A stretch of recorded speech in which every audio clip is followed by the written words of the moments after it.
Hello दोस्तों, this is अभय और आज हम पढ़ने जा रहे हैं मॉडर्न हिस्ट्री का पार्ट सेकंड, जिसमें हम 3 मार्कर, 5 मार्कर और 11 मार्कर के क्वेश्चन हैं उनकी PDF with answer, model answer सहित शेयर करने जा रहा हूं। तो आशा करता हूं आप लोग इस वीडियो को ध्यान से देखेंगे और आपकी पढ़ाई में मददगार काफ़ी सिद्ध होगी। तो आइए पढ़ते हैं। पंजाब राज्य की बात करें तो 18वीं शताब्दी में उदय होता है और इसमें 10 गुरुओं का शासन माना जाता है। कब उदय होता है पंजाब राज्य का? 18वीं शताब्दी में उदय होता है और 10 गुरुओं का शासन होता है। दूसरी बात क्या है कि इसमें पहले बंदा बहादुर आता है, जिसको हम लक्ष्मण देव के नाम से भी जो है क्या है जानते हैं। बंदा बहादुर होता है, लक्ष्मण देव के भी नाम से जानते हैं। चूंकि बंदा बहादुर की फर्रुख सियार के द्वारा हत्या कर दी जाती है। किसके द्वारा? मुगल शासक फर्रुख सियार के द्वारा हत्या कर दी जाती है। तो इसके पश्चात फिर कौन आता है? इसके पश्चात आता है कपूर सिंह। पुनः सिखों को संगठित किया, दल खालसा की स्थापना की और राखी प्रथा अपनाया, जिसमें राखी प्रथा में क्या होता था कि उपज का 1/5 भाग जो है कर के रूप में लिया जाता था सिखों के द्वारा, है ना। और सिख जो है उनको उनकी बाह्य आक्रमणों से सुरक्षा के लिए गारंटी देते थे लोगों को। तो कपूर सिंह के बारे में यदि 3 नंबर में क्वेश्चन आ जाए तो क्या लिखेंगे? तो कपूर सिंह के बारे में 3 नंबर का क्वेश्चन आ जाएगा तो हम लिखेंगे कि इसने पुनः सिखों को संगठित किया, पहला पॉइंट। दूसरा पॉइंट क्या होगा? पहला पॉइंट क्या होगा कि इसने सिखों को संगठित किया। दूसरा, दल खालसा की स्थापना किसने की? तो कपूर सिंह ने की थी। और राखी प्रथा का भी जो है क्या है इसी ने चलाया था, कपूर सिंह के द्वारा चलाया गया था। कपूर सिंह के बाद फिर आता है जस्सा सिंह। जस्सा सिंह की बात करें तो इसका नेतृत्व 12 मतलब कि जो जस्सा सिंह था, जस्सा सिंह के बारे में हम 3 पॉइंट लिखेंगे कि नेतृत्व 12 मिसलों या जत्थों को संगठन किया था। कि सिक्कों के समय जो 12 मिसल थे और जत्थों थे, इन ये जो थे ये पृथक पृथक रूप में पहले थे और पृथक पृथक रूप में थे, तो इनको जो है नेतृत्व और संगठन करने का कार्य जस्सा सिंह के द्वारा किया गया है। और ये शुकर चकिया मिसल से संबंधित है। जस्सा सिंह शुकर चकिया मिसल जो है इनसे संबंधित है। इसके बाद आते हैं महाराजा रणजीत सिंह। अमृतसर की संधि मेडकॉफ से की थी, पहली बात। दूसरी बात क्या है कि रणजीत सिंह जो है ये भी शुकर चकिया मिसल से ही संबंधित है। तो हमने देखा पंजाब राज्य में ये। अब आइए 3 मार्कर, 5 मार्कर और 11 मार्कर के क्वेश्चन सॉल्व करते हैं। 3 मार्कर की बात करें तो दल खालसा क्या होता? कभी 3 मार्कर में यदि क्वेश्चन आ जाए कि दल खालसा, तो दल खालसा में क्या लिखेंगे हम? एकदम सटीक answer, point two point. Kapoor Singh के नेतृत्व में पंजाब के सिखों जो कि पृथक पृथक जत्थों में बटे थे, संगठित कर दल खालसा में विकसित किया गया। इसी को हम दल खालसा कहते हैं। ठीक है। इसके बाद आते हैं राखी प्रथा। राखी प्रथा बाहरी आक्रमणकारों या आक्रमणकारियों को रोकने हेतु यह प्रथा आरंभ की गई थी। प्रत्येक गांव से उपज का 1/5 भाग कर के रूप में लिया जाता था, ताकि दल खालसा उसकी सुरक्षा जो है क्या है सुरक्षा का प्रबंध कर सके। दल खालसा जो है क्या है उसकी सुरक्षा का प्रबंध कर सके। ये हो गई राखी प्रथा। राखी प्रथा के बारे में हमने 3 नंबर में कवर कर दिया है। इसके बाद आता है रणजीत सिंह। महाराजा रणजीत सिंह कि शुकर चकिया मिसल से संबंधित है, शेर ए पंजाब के नाम से भी प्रसिद्ध है और 1799 में लाहौर को अपनी राजधानी बनाया। हमने इसके 3 पॉइंट कवर कर लिए कि किस मिसल से संबंधित है, शुकर चकिया मिसल से है, शेर ए पंजाब के नाम से प्रसिद्ध है और 1799 में लाहौर को अपनी राजधानी बनाया। फिर क्वेश्चन एक आता है महाराजा रणजीत सिंह के बारे में कि रणजीत सिंह के पश्चात पंजाब राज्य का पतन हो गया। इसके क्या कारण थे? 5 मार्कर में यदि क्वेश्चन आ जाए कि रणजीत सिंह के पश्चात पंजाब राज्य का पूर्णतः विघटन हो गया था, ठीक है, इसके क्या कारण थे? तो हम देखिए इसकी जो है हम इसको इस तरह से लिखेंगे 5 नंबर में कि पहले उसकी छोटी सी भूमिका लिख लेंगे कि रणजीत सिंह पंजाब में एक विशाल साम्राज्य की स्थापना की, लेकिन उनकी मृत्यु के पश्चात उत्तरी पश्चिमी सीमा प्रांत की दृष्टि से कमजोर पड़ गया। मतलब कि जब तक महाराजा रणजीत सिंह थे तो जो हमारा ये भारत था, भारत का उत्तरी पश्चिमी प्रांत जो था, क्या था, भारत का जो था ये उत्तरी पश्चिमी प्रांत जो था, देखिएगा है, ये मान लीजिए है, तो ये जो उत्तरी पश्चिमी प्रांत जो था ये बहुत ही कमजोर पड़ गया था, क्योंकि लगातार बाहरी आक्रमणकारी यहाँ पर जो है क्या कर रहे थे, आक्रमण कर रहे थे। तो ये प्रांत बहुत ही कमजोर पड़ गया, जिसके कारण जो है पंजाब राज्य धीरे धीरे उसका जो है पतन की ओर बढ़ता चला गया। हम इसके कारण देख लेते हैं क्या कारण है कि जो पंजाब राज्य है वो पूर्णतः विध्वंस हो गया या विघटन हो गया। तो पहला पॉइंट है कि अयोग्य उत्तराधिकारी। अयोग्य उत्तराधिकारी कि महाराजा रणजीत सिंह के पश्चात अयोग्य उत्तराधिकारी ने, जैसे कि शेर सिंह और खड़ंग सिंह जो थे, ये अयोग्य उत्तराधिकारी थे, इन्होंने आगे जाके शासन को जो है संभाल नहीं सका। दूसरी बात है कि महाराजा रणजीत सिंह की मृत्यु के पश्चात सैन्य कमांडर अनुशासनहीन हो गए थे, जिससे कि सैन्य शक्ति कमजोर हो गई, बाह्य आक्रमण लगातार हो ही रहे थे, आर्थिक तंगी से आंतरिक विद्रोह भी हुआ, जिससे कि क्या हो गया कि सैनिकों को वेतन मिलना बंद हो गया और राज्य का विघटन होना प्रारंभ हो गया। ये हम 5 नंबर में इसको लिख सकते हैं। मैं आपको एक एक क्वेश्चन कवर कराऊंगा, पूरे नोट्स पूरी पीडीएफ आपको प्रोवाइड करूंगा, डोंट वरी, मेंस के पॉइंट ऑफ व्यू से। ओके, तो देखिएगा हम इसको कवर कर दिए। नेक्स्ट क्वेश्चन है कि महाराजा रणजीत सिंह के द्वारा एशिया की दूसरी सबसे बड़ी सेना निर्माण किया गया, इसके क्या कारण थे। तो सेना का 5 मार्कर में एक क्वेश्चन आ जाए कि महाराजा रणजीत सिंह के द्वारा एशिया की दूसरी से बड़ी सेना का निर्माण किया गया, इसके क्या कारण थे। तो हम इसको 5 मार्कर में लिखेंगे कि सेना का गठन चूंकि यूरोपीय ढंग से किया गया था, उदाहरण के लिए पहला पॉइंट लिखेंगे कि सेना का गठन यूरोपीय ढंग से किया गया था, उदाहरण के लिए घुड़सवार प्रशिक्षण के लिए फ्रांसीसी सेनापति अलार्ड को नियुक्त किया गया था। दूसरा, पैदल सेना प्रशिक्षण के लिए इटली के सेनापति को नियुक्त किया गया था, बलतूरा को। और तोप खाने के प्रशिक्षण के लिए गार्डनर अमेरिका सेनापति को नियुक्त किया गया था। सोचिए, एशिया की दूसरी सबसे बड़ी सेना थी महाराजा रणजीत सिंह की, और उन्होंने, तो उसके क्या कारण थे हमको ये बताना है। तो पहला तो यूरोपीय ढंग से अपनी सेना का निर्माण किया था, जिसमें इन इन इन सभी चीज इन इन इन लोगों को नियुक्त किया था, ठीक है। पैदल सेना के लिए अलग, तोप खाने के लिए अलग, और घुड़सवारों के लिए अलग, इनके प्रशिक्षण के लिए अलग अलग देशों से अलग अलग सेनापतियों की नियुक्ति की। सेना की नियुक्ति हेतु इन्होंने एक बात और की, राणा रणजीत सिंह ने, कि उनकी सेना में नियुक्ति के लिए उन्होंने जातिगत और धार्मिक आधार पर कोई भेदभाव नहीं किया, सबको आने दिया भैया। जातिगत और धार्मिक आधार पर कोई भी भेदभाव नहीं किया, हिंदू मुस्लिम सिख जिनको भी सेना में आना है वो सब नियुक्त, सबको नियुक्त किया जाएगा। दूसरा सबसे बड़ा कारण यही था। तीसरा है कि अपने सेना को आधुनिक हथियारों से सुसज्जित किया था।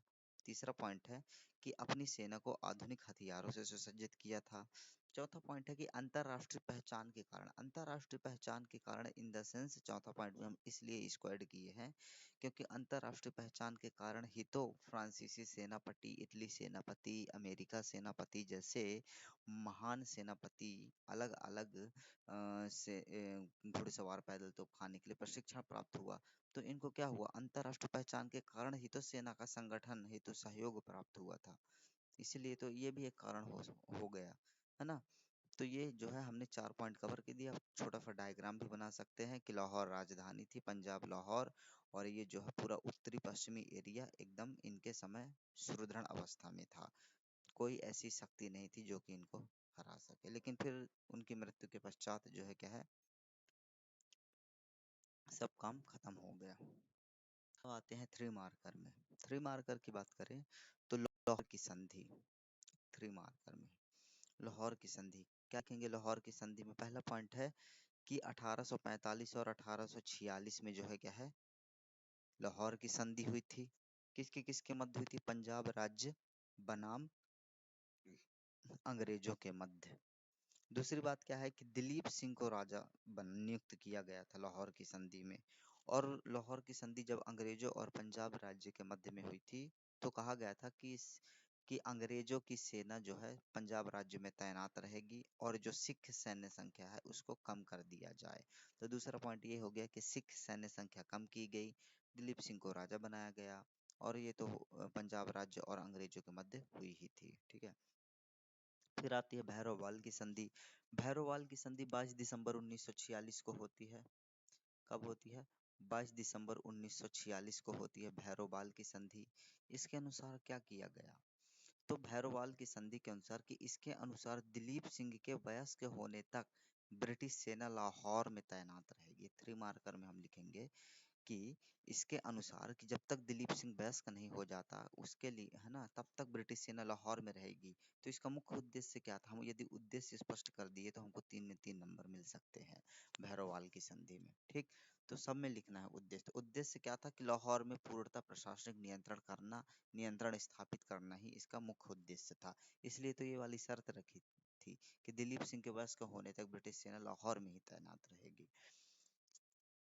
अब क्वेश्चन आता है कि पहला आंग्ल सिख युद्ध का संक्षेप में वर्णन कीजिए। यदि क्वेश्चन इस तरह से आ जाए 5 मार्कर में क्वेश्चन आ जाए कि पहला आंग्ल सिख युद्ध का संक्षेप में वर्णन कीजिए, तो हम युद्ध का कारण लिख देंगे। युद्ध का कारण क्या था? पहला आंग्ल सिख युद्ध का कारण था कि सिखों के द्वारा सतलुज नदी को क्या करना था? पार करना था, लेकिन अंग्रेजों के द्वारा आक्रमण कर रोक लिया गया। ये मुख्य कारण था। पहला आंग्ल सिख युद्ध का मुख्य कारण सिखों के द्वारा सतलुज नदी पार करना था, लेकिन अंग्रेजों के द्वारा आक्रमण कर रोक लिया गया। तो परिणाम क्या हुआ इस युद्ध का? परिणाम ये हुआ कि सिख पराजित हो गए और जो है क्या है, अंग्रेज विजयी हो गए, ब्रिटिश सत्ता विजय हो गई। इसमें 2 संधियां हुई। 5 नंबर हम लिखेंगे युद्ध का कारण, परिणाम लिख देंगे, 2 संधियां लिख देंगे और प्रभाव लिख देंगे। ठीक है, 2 संधियां हुई, लाहौर की संधि हुई और एक भैरववाल की संधि हुई। लाहौर की संधि, एक भैरववाल की संधि। लाहौर की संधि में वही हम पढ़ चुके हैं, दिलीप सिंह को राजा बनाया गया और सिख की सैन्य संख्या कम कर दी गई। भैरववाल की संधि, लाहौर पर प्रशासनिक नियंत्रण स्थापित किया गया। लाहौर पर क्या किया गया? प्रशासनिक नियंत्रण स्थापित किया गया। प्रभाव क्या हुआ कि पंजाब राज्य का जो है क्या है, पतन हो गया। अंग्रेजों का प्रभुत्व पंजाब राज्य में कायम रहा और महान शक्ति के, मतलब कि पंजाब जैसे राणा रणजीत सिंह की मृत्यु के पश्चात पंजाब से, जो कि विश्व की दूसरी सबसे बड़ी सैन्य थी, वह महान शक्ति के पतन से भारत में अंग्रेज शक्तिशाली सैन्य के रूप में स्थापित हो गया। ये हम प्रभाव लिख देंगे। ठीक, तो 5 नंबर में देखिएगा, इससे बेस्ट आंसर और कहीं हो तो बताइएगा जरूर। इसके बाद आते हैं उत्तराधिकारी राज्य। उत्तराधिकारी राज्य में हम बंगाल, अवध और हैदराबाद, कर्नाटक को पढ़ेंगे। बंगाल, पहला क्वेश्चन आता है कि बंगाल मुगल साम्राज्य का सबसे अमीर प्रांत था, इसके क्या कारण है? 3 नंबर में 5 नंबर में पूछ सकता है, लेकिन मेरे से जितना हो सका है, मतलब कि इतना छोटा से छोटा क्वेश्चन भी मैं जो है क्या है नहीं छोड़ रहा हूँ मैथ्स के पॉइंट ऑफ व्यू से, राइट। तो मैं एक एक क्वेश्चन आप लोगों के लिए लाऊंगा, तो देखिएगा। इसका आंसर लिखते हैं कि बंगाल के धनी होने के हम मूलतः 3 कारणों को स्पष्ट कर सकते हैं। कि चूंकि बंगाल जो था गंगा ब्रह्मपुत्र के मैदानी क्षेत्र में बसा हुआ था। कहाँ था? कि जो बंगाल था गंगा ब्रह्मपुत्र के मैदानी क्षेत्र में था। दूसरी बात क्या है कि बंगाल की जो भौगोलिक स्थिति थी, बंगाल की जो भौगोलिक स्थिति थी वह मराठा, अफगान तथा ईरान आक्रमण से बहुत दूर थी। मराठा, अफगान और ईरानी आक्रमणों से बहुत दूर थी, स्वाभाविक सी बात है। बंगाल विदेशी व्यापार का भी प्रमुख केंद्र था, इसके कारण भी बंगाल एक धनी के रूप में जो है क्या है विकसित हुआ था। ठीक, तो हम बंगाल के मुगल साम्राज्य सबसे अमीर प्रांत था, क्यों, हम इसको स्पष्ट कर चुके हैं। इसके बाद आता है कि प्लासी के युद्ध के कारण बताइए तथा इसका महत्व बताइए। तो प्लासी का युद्ध 1757 में हुआ था, रॉबर्ट क्लाइव व सिराजुद्दौला के बीच। किस किस के हुआ था? रॉबर्ट क्लाइव के बीच हुआ था और सिराजुद्दौला के मध्य हुआ था। पहला पॉइंट, प्लासी का युद्ध। हम इसके क्या कारण थे? प्लासी के युद्ध के कारण देखते हैं। तो अंग्रेजों के द्वारा शाही फरमान का, आखिर प्लासी का युद्ध जो है रॉबर्ट क्लाइव और सिराजुद्दौला के मध्य क्यों हुआ था, हम इसको देखते हैं कि ऐसे कौन कौन से कारण हैं। ये 11 मार्कर में क्वेश्चन आ सकता है कि प्लासी के युद्ध के कारण तथा महत्व बताइए। तो हम प्लासी का युद्ध किसके किसके बीच हुआ था हम ये लिख देंगे, प्लासी के युद्ध के कारण लिखेंगे, फिर हम उसको परिणाम लिखेंगे और परिणाम के बाद प्लासी के युद्ध का महत्व लिख देंगे, क्योंकि महत्व ही पूछा है, क्या क्या महत्व निकला। ठीक है, तो इसको भी हम पढ़ेंगे। इतने में हमारा पूरा 12 नंबर कवर हो जाएगा। चाहे तो आप एक दो लाइन जो है इसका जो है एक दो लाइन निष्कर्ष के रूप में और लिख सकते हैं। तो वो प्लासी के युद्ध के कारण थे कि अंग्रेजों के द्वारा जो फर्रुख सियार के द्वारा शाही फरमान जारी किया गया था, तो उसका गलत प्रयोग किया गया। क्या किया गया? फर्रुख सियार के द्वारा जो शाही फरमान था उसका गलत प्रयोग किया गया, तो सिराजुद्दौला को जो है क्या है राफ नहीं आया। दूसरी बात क्या थी कि नवाब के विरोधी, मतलब कि सिराजुद्दौला के विरोधी घसीटी बेगम और शौकत जंग को अंग्रेजों के द्वारा पनाह दी गई थी।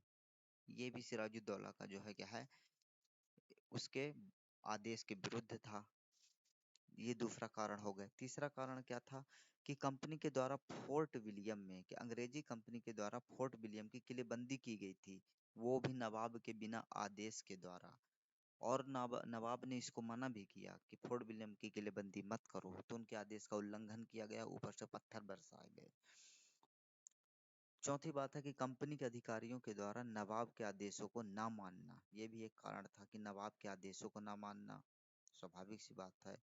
फ्रांसीसी कोटी चंद्रनगर पर हमला कर अधिकार कर लेना, अंग्रेजों के द्वारा क्या किया गया था कि फ्रांसीसी कोटी थी चंद्रनगर, चूंकि चंद्रनगर फ्रांसीसी कोटी सिराजुद्दौला के अंडर में थी और यह इसको अंग्रेजों सुरक्षा के लिए वादा कर चुका था, लेकिन अंग्रेज फिर भी नहीं माने और फ्रांसीसी कोटी चंद्रनगर पर हमला कर दिया और वहां पर अधिकार कर दिए। तो एक ये बहुत महत्वपूर्ण कारण हो जाता है प्लासी के युद्ध का।